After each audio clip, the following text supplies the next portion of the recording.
All right, welcome to episode 124, I believe, 124 of my FX Buddies, the podcast. Please ignore the background noise. It is what it is. I have to do this now or it won't get done. In fact, I wanted to post yesterday. But anyway, so my FX Buddies, the blog, oops, turn that down also, is at myfxbuddies.blogspot.com, and Spotify.com has video and audio, and RSS.com has a transcript that you could read along. I know there's some that can't understand me. Rumble.com, my FX Buddies, there's video there for those of you who like Rumble. And YouTube, everything that I show and cover is covered under the Fair Use Disclaimer Act because it's for critiquing, sharing, commenting, teaching. All right. So I think that's everything. Apple Podcast, all the places. And wherever you are enjoying this content, look for a more intro, info, description, some word like that. And if you click on that word, another box will open and it will take you to the blog. Now this one you might want to go to. There'll be some pictures there, but yeah, pretty much. And my ultimate reason why you should go to the blog is because I only focus on the part of the article that I like.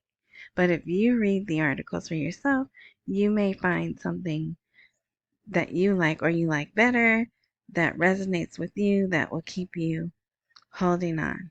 Okay? All right. So the title is Why is the US dollar exchange rate fluctuating in Iraq?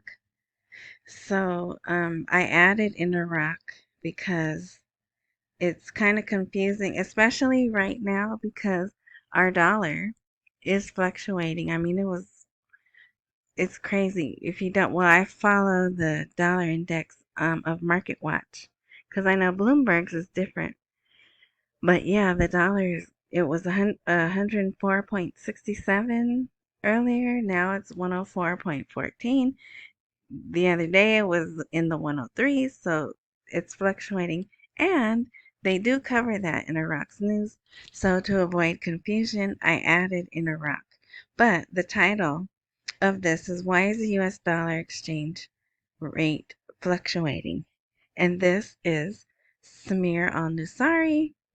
He's the one that typically writes really long articles. Sometimes they can be hard to read, but this one is pretty straightforward. And he is talking about things they've already done. Well, things of the past and to current. And let's see. Trying to 30 accounts.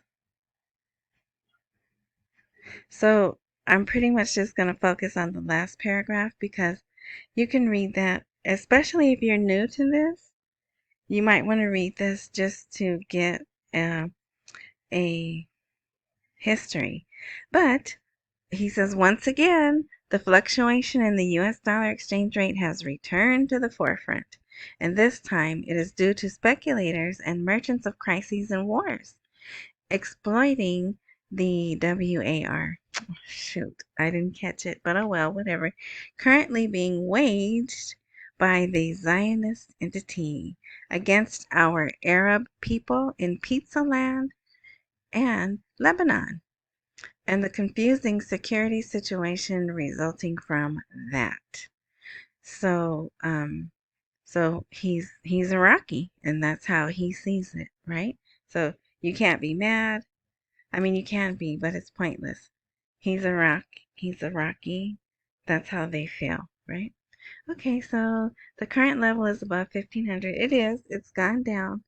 There's no more, well, as of today, there was no more 1550s. They were down to 1530s and 1515 even. So it is coming down, but it's not, where they want it. So then he talks about some other stuff here. But let's see. Talks about the failure of the traders. So this is interesting.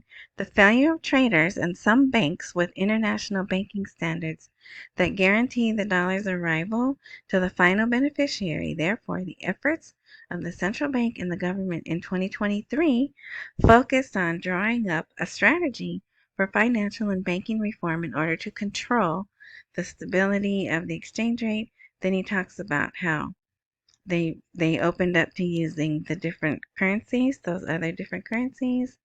Yeah, so pretty, I would say this is a medium length article. It's pretty good though. But it's pretty good. All right, and so here's the last paragraph. It must be noted here that the availability of foreign exchange reserves for the central bank exceeding 100 billion dinars and a gold reserve exceeding 143 tons, I believe both of those numbers are low. In fact, Mohammed Saleh already told us they have 150 tons of gold, right? And I think that number is low also. But anyway, um, but just those two factors confirms that the Iraqi dinar will recover and that it is strong, as the local currency in circulation is covered by the foreign exchange reserve, in addition to the other executive measures to support and stimulate the local product and control the monetary market and the commercial market, which will control the exchange rate, as I expect in the near future. So he usually only talks about past and present, and there he closed out with the future. Okay, so I'm going to jump around. There's no real order to this. This came out today. So that article that I read, yes, that was yesterday. This one came out today. Waiting to be sent. Oil and gas law on the government discussion table. So they talked about that today. They confirmed that the draft oil and gas law is awaiting approval within the Council of Ministers, indicating that the joint committees between the federal government and the regional government are continuing their work to decide on the law. So they're just waiting. I think all decisions are made. They're waiting for, we know it, right? Okay, so here they had an article about their postal service, Iraqi Post, and it's under the communications ministry. So they're having great success in digital transformation and financial transactions. This has nothing to do with the RV. It's just they are kind of like our postal service used to be way back before my time. Apparently, at one time, the post office also had like a little bank portion to it, and you could have a bank account with them and pay some bills. But I didn't know that till actually I learned that in this journey here. So, says the Central Bank of Iraq is fully aware of the financial activities of the General Postal and Savings Company through a monthly position submitted by the company, contrary to what is being promoted.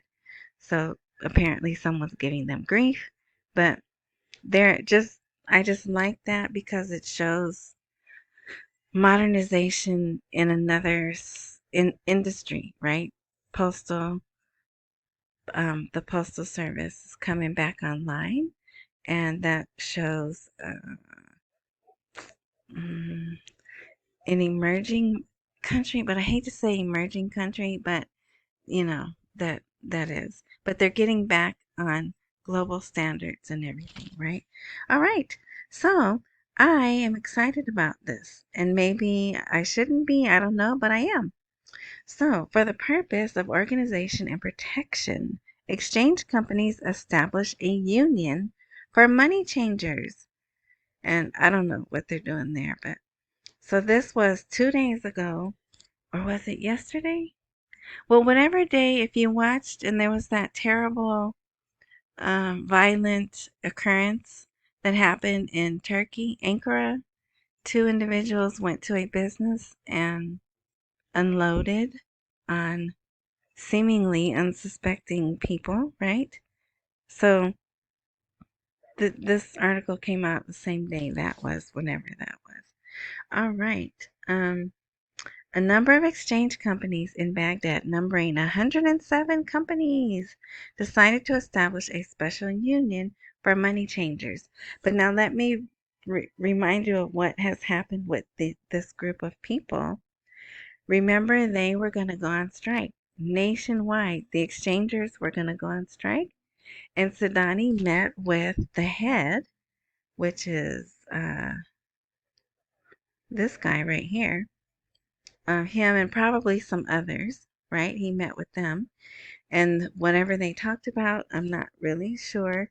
But then a day or two later, on the CBI website was posted how you become an official company that's licensed with the CBI.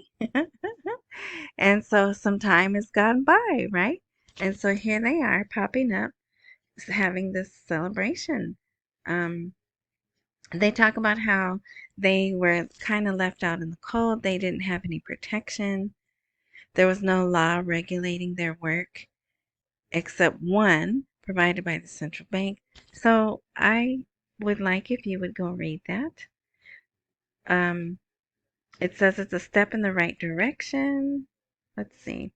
I'll read this one. For his part, the head of the Parliamentary Investment Committee, and his name is there, explained to the news that the establishment of a union for money changers with the participation of 107 companies is an important step in the right direction, as the members and the head of the union were chosen democratically and through voting with complete transparency and integrity, noting that this union formed will serve the economic sector in the country in the future, as well as the private and money changer sectors, and will also help the parliament, the central bank, and the judiciary in protecting their rights and interests. Okay, so notice I'm focusing on a couple of phrases because I think it was the original plan to get rid of these exchangers. A lot of people think um, smuggling and higher prices, right, happen there. Um, and if you've ever seen, which you probably haven't, they have different levels. They have, if you've ever been to a Western Union or a MoneyGram type like that, so they have places like that, but then they also have just on the street an open air money market. And they have stacks and stacks of different currencies on the table. They do everything by hand. They have scales to measure, calculators, like the old days. So I think it was their intent to get rid of that, but now they're not. And they're probably going to use them in the future, like that guy said, for educating the citizens, right? So there was a need for the platform, and now they have their platform. All right. So later that day, there was a 30-minute show out of the ordinary, and see this like I don't know what you would call that, but that right there says dinar, and that seemed to be the title of the show. And so they were talking to this guy, and they were talking to this guy, and they kept showing the exchangers, the ones that I just described to you in the street. And this right here, look at this. They have the debit cards blown up. Obviously that's like a sticker or something blown up. And look at this one. Here's another one. And I don't know what that wording says. But let's see. Is this different? There's a colon there. Okay, yeah. So, and see here, it's the same word. See, that looks like a J and an L and an I, right? So, same word, and it says dinar. So, but I don't know if that was the name of the show, but let me see. Like, I can tell you what those lines say under So this one says they're quoting the guy that I showed you at the bottom, the head of the union. Exchange companies in Iraq suffer from multiple illegal outlets for selling dollars. And then this one, these words right here say exchange companies in Iraq, government efforts to improve work. So, yeah, I just thought that was interesting. So that article came out, and then they had that show, and then today this article came out. So, in this website is represents the southern part of Iraq, so not Baghdad, right? There's Baghdad in the middle part of Iraq. Then there's the southern part, and then the northern part is where Kurdistan is, right? Establishment of the Iraqi money changer syndicate in Baghdad, and there's his name as its president, and there he is. Now, the only thing different, this is kind of a different article, and it's shorter too. You can see it's shorter.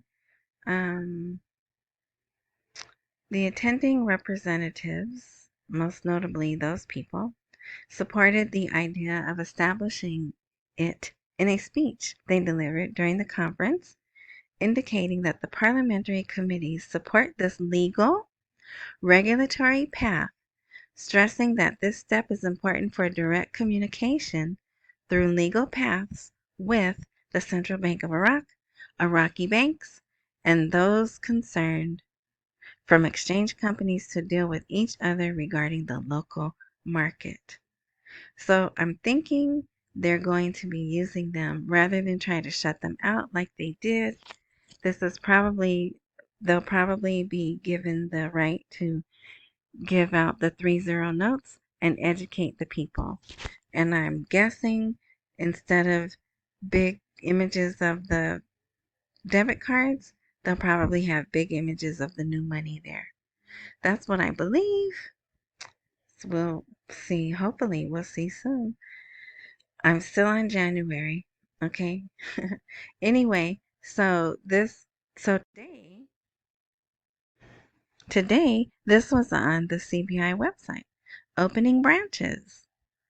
And it's a document in Arabic, but I was able to translate it. So I'm not sure why this is there. Population census, the pillar of development. Then exchange companies for category A, opening branches. Best regards. And it's boring. You can read it. It doesn't really make sense other than these are directions specifically for the category A branches. So they have to have no more than 10 branches, including the headquarters, and they have to have a capital amount of 250 million dinars. So I just find it interesting that we're hearing them, they're changing some of the banks, right? What was the word they used? I can't remember. But they changed a couple of banks that we know of from a commercial to an Islamic bank. So there's just a lot. There's a lot going on with the banks, and I think it's all in preparation. So here, this is Safwan Kwase. He was talking for some reason. Financial expert. Iraq must take several steps to transform its economy from a rentier to a multi-revenue economy. So rentier, again, means the economy makes most of its revenue from one product, and they want to go to a multi-revenue.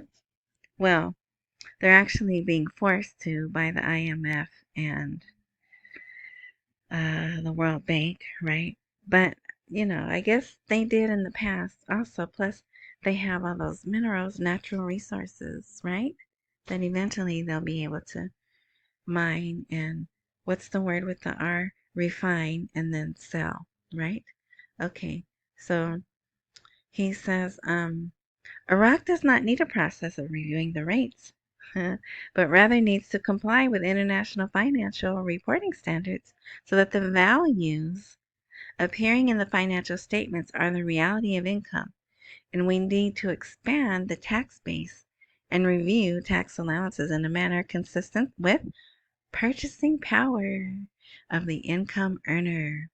We need a process of twinning between local and international laws with direct supervision of what the investor desires, which can restore the tax law sector so that Iraq has an attractive investment opportunity away from the process of subjecting these indicators to laws that are not characterized by sustainability. So I like that. I like that. I just wish he worked for the CBI or the government, but he doesn't. He's just a financial and economic expert. But I like that. I agree with that statement. Okay, so we're at 20 minutes. So this was interesting. Intelligence Online. It says Baghdad seeks the help of former U.S. Treasury officials to reform the financial sector in Iraq after a pressure campaign from Washington. So, I cannot get this whole article. It's some institution, and you have to be an institution. I did initiate a chat, a live chat, to ask them, could I pay to get access to this one article? Because it's not, Iraq isn't the only thing they talk about, and they just happen to have this. So Iraq selects teams of ex-U.S. Treasury Department officials to reform banks following U.S. pressure. Guess who they work for? K2 Integrity. So that K2I company, I don't know how I feel about it now. I don't know that I trust it to be on the up and up. It's ex-U.S. Treasury agents. So I don't know. I just thought that was interesting, and so I wanted to see. So here's a little bit more of the article.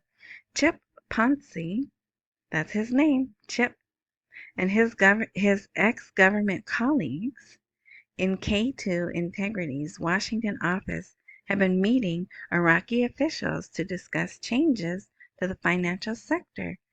Now they have been tasked with cleaning up Rafidan Bank, which has been at the center of major corruption inquiries over the last year. So you see why I wanted the rest of the article?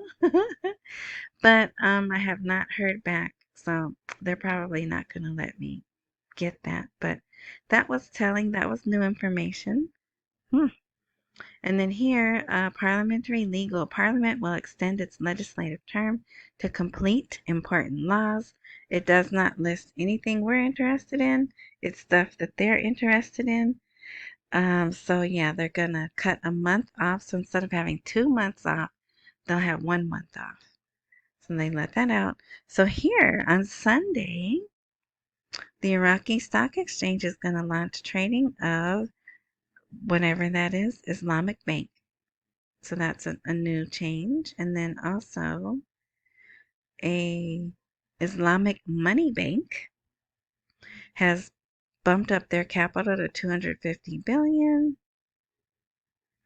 and those procedures have been completed, and they're going to be open also for investment. So, see, that's what I was talking about. They're just moving their banks along, and as long as I've been watching this, the Islamic banks are the last ones to come along, to get on board. So, yeah. All right. This is something interesting some of you will want to read, not all of you, but China's rise in Iraq's energy sector from newcomer to dominant player. And it's put together by, let's see, is this it? No. No. I thought I had it open, but I don't. But it's very easy to read. It's a 14-page PDF. The link, see right here, is how it says read the full paper. The link is there. What's this one? No. But anyway, even though it says 14 pages, there's a ton of footnotes. So, but the organization that put it together is the Arab Gulf something in Washington. So I thought that was interesting because I was thinking it was going to be from some Chinese group, right? But no, it's, let me see if their name is here. So here's a summary if you just want to come read the summary. But yeah, and it's very colorful and the margins are very wide. So even though it says 14 pages, it's not. It's not 14 pages of reading unless you want to read the footnotes and that. But anyway, okay, so tomorrow is going to be interesting. Activists plan a nationwide protest for October 25th, but it's supposed to be peaceful. If they're doing something for this people, the Tishreen protests of 2019, it's commemorating that. They're warning the people traffic is going to be, all jacked up. The flow of traffic will be different because these people will be out. And the only way they think it could get ugly is if there's clashes between police and protesters, particularly if demonstrators ignore police orders to disperse. But hopefully it won't be. And also, um, let me see. Ham? Yeah. Let me just show you this. Oh, if it's going to come up. Maybe because I have the recorder going, it may not come up. Well, they're calling for a day of rage. Let me see. But it's not the first time they've done this. And the last time they called for it, no one really. Here we go. So Ham, right, calls on the Arab and Islamic masses and the free people of the world to participate widely tomorrow in the Friday of Rage for Gaza and to take to the streets in angry and massive marches. Yeah, so hopefully nothing will come from that, but that is out there also, and that is for Friday the 25th. All right, let's go back. Um, we can skip this uncertainty over the 2025 budget. Well, I thought this was interesting because it says we don't know anything about it yet because the Parliamentary Finance Committee has not seen the 2025 budget, but I think that's good. Sudani may be keeping it from them because he still doesn't know who manipulated the 2024 schedules, right? It's been determined that someone changed them, but they don't know who. Or if they do know who, they haven't made it public. So I'm not really worried about that. I think it's been being kept away from them on purpose. All right. Here's another person asking about the dollar rate continuing to rise. And yeah. Then, so here's just a little bit of other information. There was a high level Iraqi delegation went to Beirut. I don't think we were a part of that. I think they took it upon themselves to do that. Um, and then I just wanted to show this. Remember how I was saying it seemed like Bala, right? That group had found a way to confuse the um, what is that? Iron Dome. And then look, here they put Bala confuses Ice Cream Land airspace with two drones. So, but that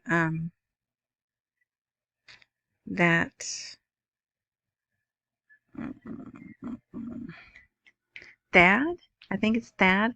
So the second missile defense system that we're putting in Ice Cream Land is up and running.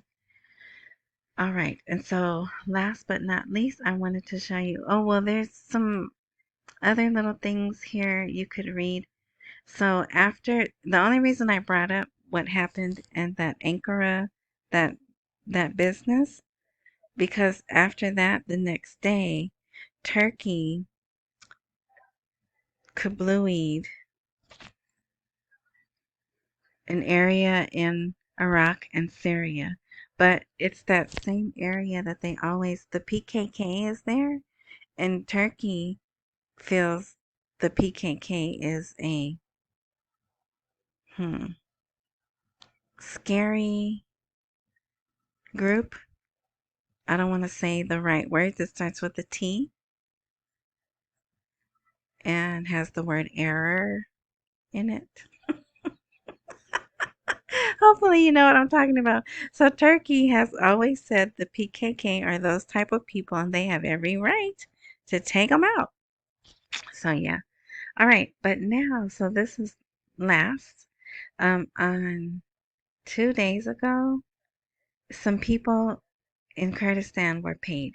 I don't know who they were because it was on the TV, but I took some pictures to show you. Well, actually, here, this one's first. So here's their balance. I know it's crappy, you can't see. 795,656 IQD. And then there's two buttons here. I don't know what they say. But so here's another um choice, I guess. But you can see these people here. There, it looks like 6 people. So there's 3 machines maybe. There's these guys are in line waiting, and there they are. And here they are taking the dinar out, but you can't see that too good.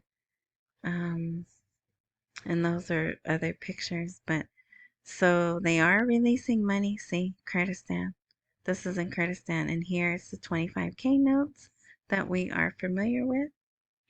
And there's putting the card in, and then I think this one was making sure they took their receipt. That is one thing that I'm noticing is they are emphasizing for them to take their receipts. So I'm not sure. I mean, it's always good to take your receipts, right?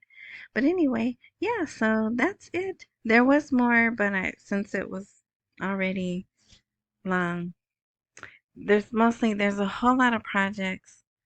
Sudani went to the governance called Wasit today, and he was there for a few hours and he laid a cornerstone and they had this big ceremony. So they're getting ready to do big things. Where's that money coming from, right? So I think they are slowly releasing money from some budget. Uh, but yeah, so they're moving along as best they can, waiting. There is something I'm debating. Do I want to talk about it? But maybe you could try to look it up for yourself. They try to, maybe they're talking about it in um, regular news, world news, but it's called Operation Octopus. Um, Today's Thursday. If there's no articles out, maybe I'll do a post because I was just watching Bloomberg and the central bank governor of the ice cream land central bank, he said they're expecting their aggression to go through the first quarter of 2025. So, yeah, that's that. So, for people who don't have time or don't wish to, I was thinking about doing a post just on um, that the leak of the plan to kablooey Tehran, right? Um, which now is being called Operation Octopus. So I don't know. It's just difficult. It's difficult because you never know what the social media sites are going to let you post. And then it's a very sensitive situation. Some people get upset. So yeah. All right. Anyway, thank you for watching. I hope this was helpful. And I will say accumulate while we wait for the rate to appreciate. Don't miss any meals and pay all your bills. And I thank you. Um, if there is a subscribe, like, join, follow, whatever type button wherever you are enjoying this content, do whatever it takes to activate that because I don't update regularly. So when I do, if all things work as they're supposed to, you'll be notified. Yeah, that's it. All right, so enjoy the rest of your morning, night, noon, whatever time frame you're enjoying this content. And until next time.